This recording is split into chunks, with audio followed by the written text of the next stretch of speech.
Hey guys, it's Hunter. Welcome back to another episode of Askgufish. One quick thing before we get into it. I am so disappointed in myself. I regret to inform you that I missed screenshotting arguably the most important milestone of 69,420 subscribers by 2. I missed it by 2. I might have to delete the channel and just start again, unless... Perfect, it's fixed. Alright, and with that out of the way, hit that like button. Let's jump into your questions.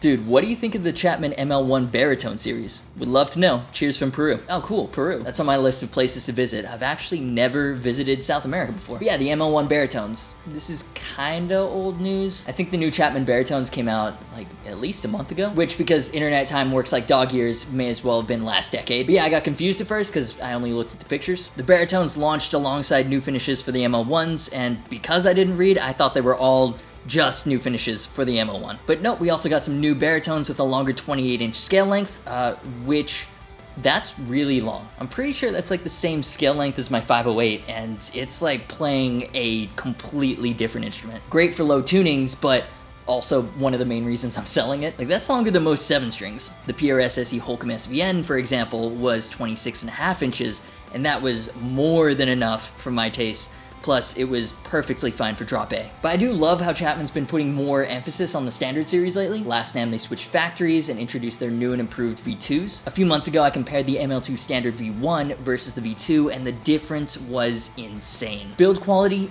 big step up. Pickup clarity, massive difference.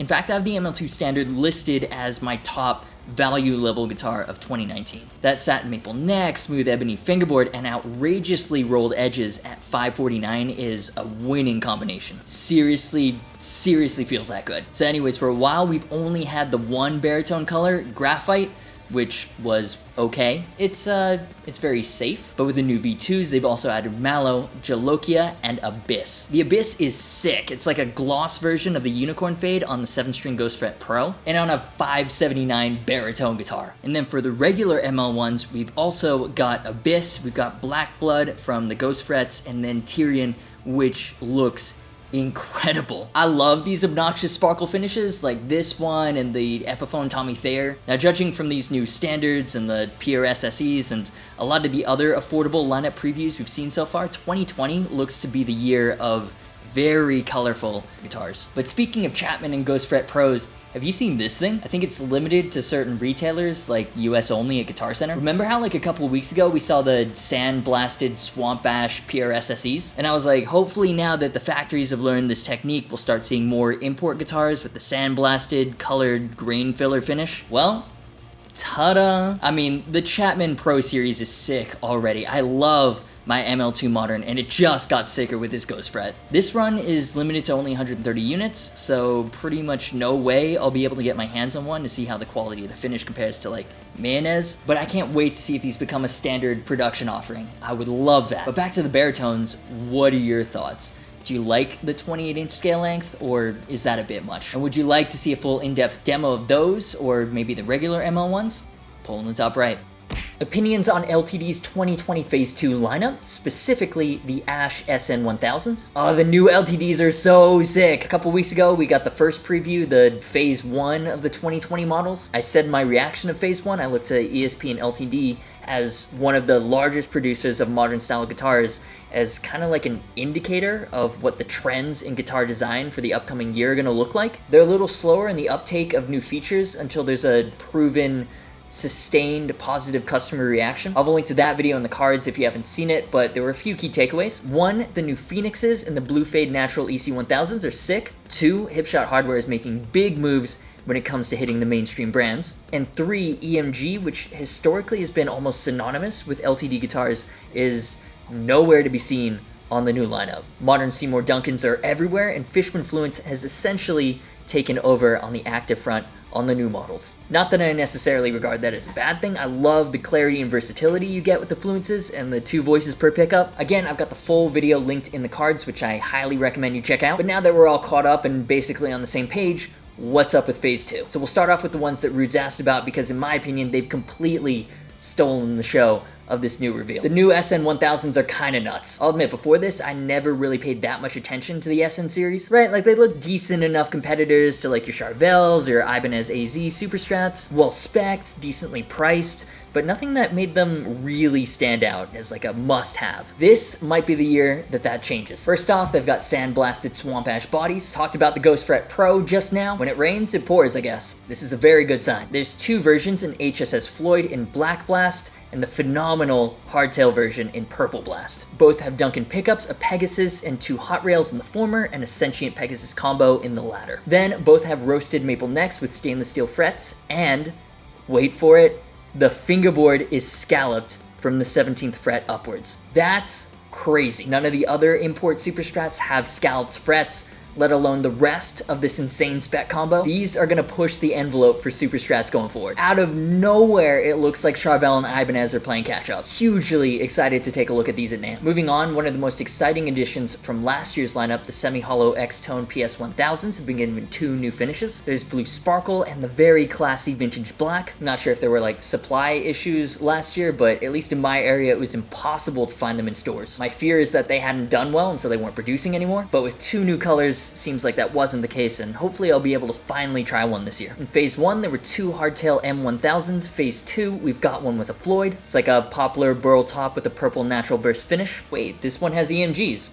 Hello, old friends. A 57 TW, 66 TW set, which means they're splittable. Okay, so EMG isn't totally out of the picture yet. I wonder what we'll see in future phases, because I've just checked, and that's it for these first 2. Then there's a few new lower tier models, an H200 and F200 and EC256. The big thing that I'm noticing here is that they're adopting roasted Jatoba for the fingerboards. I actually like the feel of Jatoba a lot. It was on one of the Harley Benton SC prototypes at TGU. Can't remember which one. I'm just not really a fan of how light the color is. So roasting it for stability and an extra bit of color is a great call. Then a lot of new basses, which I'm not really gonna cover because I just don't play bass. There's a joke in there about not covering your basses. That being said, the new F types are actually quite interesting. Not really a fan of the F shape. It's too metal for my boomer taste. But even the basses now come with Fish influences. And not only that, the F1004 and F1005 both have stainless steel frets as well. I know we saw them on the SN1000s, but I was hoping we'd see them on even more LTD guitars this year. Well, they're on the basses too, so hopefully that's a sign of things to come. But yeah, if you're a bassist, Phase 2 is exciting because,